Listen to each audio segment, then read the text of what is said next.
A 250-pound bodybuilder picked a fight with me to impress a girl, unaware I had a black belt in Taekwondo. At 5'7" and 145 pounds, I wasn't exactly the most intimidating guy. People in bars always singled me out when they wanted to look tough in front of women. So when I saw that 6'2" bodybuilder marching toward where I was talking to a beautiful brunette, I knew how this would end. He wedged himself between us, his massive frame blocking me completely. He didn't even look at me, just turned his broad back as if I were a piece of furniture. "Let me buy you a real drink, beautiful," he said, calling the bartender over. "No, this crap this guy is boring you with." She glanced at me over his shoulder, clearly uncomfortable. "Actually, we were alone." He cut her off. "Trust me," he said, placing a protective hand on the bar in front of her, creating a wall. "You need someone who can really take care of you." He ordered her a martini without asking and finally acknowledged my existence with a disdainful look. "You can go now, buddy." When I didn't move, he shifted his weight, using his size to push me lower against the bar. The edge dug into my ribs, and yet I remained in place, sipping my beer. By this point, he expected me to have already fled, and he turned to me fully for the first time, sizing me up and down with theatrical disgust, and asked if I was deaf or something. When I calmly told him I was just finishing my drink, his hand shot out and slapped my glasses off my face. They clattered onto the bar, and everything went blurry. He joked about me not being able to see as high as he was, and said to the girl, maybe that's why he didn't get the hint. I remained still, breathing normally. 10 years of training had taught me the most important lesson. Real fighters don't fight in bars. Too many risks, too much to lose. My instructor certification, my gym membership, potential lawsuits, all lost because of a drunken idiot. I reached for my glasses with measured movements. He pushed them away with a finger, telling me to leave them there. I walked around him to put them away, keeping everything neutral, and when I sat back down with my glasses, he turned to the entire bar and loudly announced that we had a situation with a weird guy. His voice boomed over the music as he pointed at me with his beer bottle,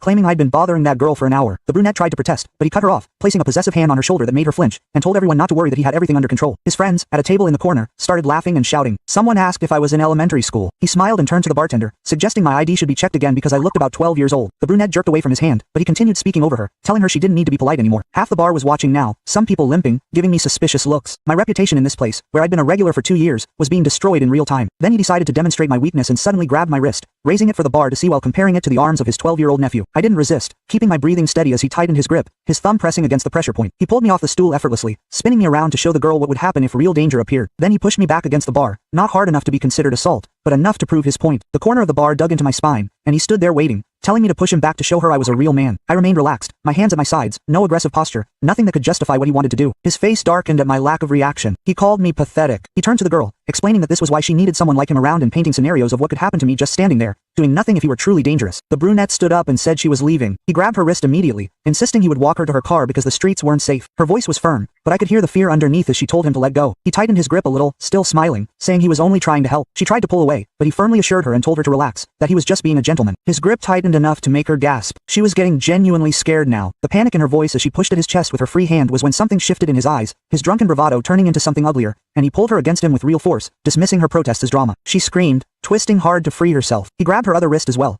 holding both as he looked at me with cruel satisfaction and made his final observation about what happens when weak little boys can't protect anyone. Watch the full story by clicking the video below.